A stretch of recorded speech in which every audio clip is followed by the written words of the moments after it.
आज की जिंदगी में एआई कोई दूर की चीज नहीं रह गई है।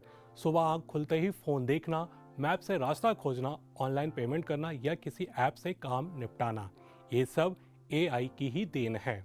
हम रोज इसका इस्तेमाल करते हैं, कई बार बिना सोचे।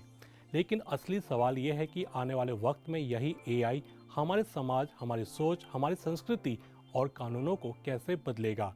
आज दुनिया में बहस ये नहीं रह गई है कि सबसे तेज मशीन किसके पास है, बल्कि यह है कि इस ताकत का इस्तेमाल इंसानों की भलाई के लिए कैसे हो। इंडिया एआई इम्पैक्ट समिट 2026 इसी सोच से जुड़ा हुआ है। ये समिट बताता है कि एआई का भविष्य मिलजुल कर बनेगा, अकेले दौड़ने से नहीं। 16 से 20 फरवरी तक नई दिल्ली में हो रही इंडिया एआई इम्पैक्ट समिट 2026 सिर्फ भारत के लिए नहीं, बल्कि पूरी दुनिया के लिए खास है। पहली बार कोई बड़ा global AI summit global south में हो रहा है। ये अपने आप में बड़ा संकेत है कि अब एआई पर होने वाली दुनिया की बातचीत में भारत की आवाज को गंभीरता से सुना जा रहा है। पिछले कुछ वर्षों में एआई को लेकर कई अहम बैठकें हुई, जैसे UK AI safety summit, AI Seoul summit, Paris AI action summit, जहां भारत ने सह अध्यक्षता की। हर जगह एक ही बात सामने आई कि एआई में मौके भी हैं और खतरे भी। लेकिन दिल्ली का ये समिट एक कदम आगे जाता है। ये बताता है कि अब तकनीक और उसके नियम कायदे सिर्फ पश्चिमी देशों की मीटिंग रूम तक सीमित नहीं रहेंगे। अफ्रीका में हुए एआई समिट के बाद दिल्ली का आयोजन दिखाता है कि दुनिया अब ज्यादा समावेशी सोच की ओर बढ़ रही है।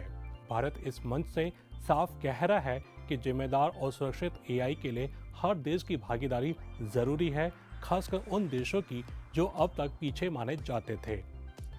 इस पूरी तस्वीर में चीन को नजरअंदाज करना मुमकिन नहीं है।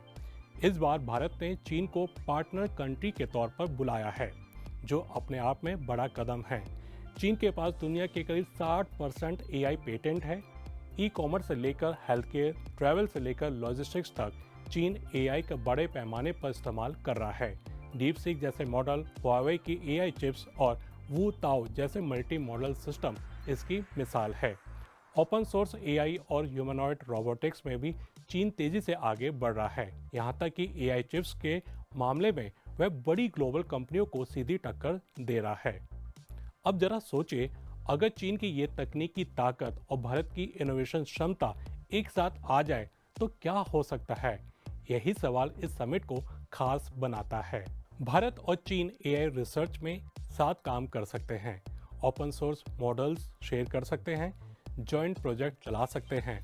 Health care AI, smart city, agriculture और क्लाइमेट चेंज जैसे मुद्दों पर दोनों देश मिलकर ग्लोबल साउथ के लिए समाधान बना सकते हैं। एआई गवर्नेंस पर भी साथ बैठकर नियम बनाए जा सकते हैं, जैसे डीप फेक से निपटना, पूर्वाग्रह कम करना, गलत इस्तेमाल को रोकना। ये सहयोग सिर्फ तकनीक का नहीं, भरोसे और संवाद का भी होगा, खासकर ऐसे वक्त में जब दुनिया में तनाव कम नहीं है। इस समिट की सोच को 7 चक्रों के जरिए समझाया गया है। इसका मतलब है कि एआई को सिर्फ मशीन या बिजनेस टूल ना मानकर इंसानों से जोड़ा जाए। इसमें स्किल्स, ह्यूमन कैपिटल, समावेशन, सुरक्षित और भरोसेमंद एआई, इनोवेशन और एआई संसाधनों को सबके लिए सुलभ बनाना शामिल है। यानी तकनीक ऐसी हो जो कुछ लोगों की नहीं, बल्कि हर किसी की मदद करे। इंडिया एआई इम्पैक्ट समिट 2026 ये साफ संदेश देती है कि भारत अब सिर्फ एआई का उपभोक्ता नहीं रहा, वह सोचने वाला भी है और बनाने वाला भी। आज जिम्मेदार एआई के लिए अंतर्राष्ट्रीय सहयोग कोई विकल्प नहीं, बल्कि मजबूरी है। नई दिल्ली से दुनिया को यही बात जाएगी कि तकनीक की असली जीत तब है जब वह इंसान को मजबूत बनाए, डराए नहीं। शायद यहीं से उस नए डिजिटल दौर की शुरुआत होगी, जहां भारत, चीन और बाकी दुनिया मिलकर एक सुरक्षित, पारदर्शी और बराबरी वाला भविष्य गढ़ेंगे। तो ये था आज का खास कार्यक्रम न्यूज़ फोकस। अभी आज्ञा दीजिए, अगले हफ्ते फिर मिलेंगे इसी समय।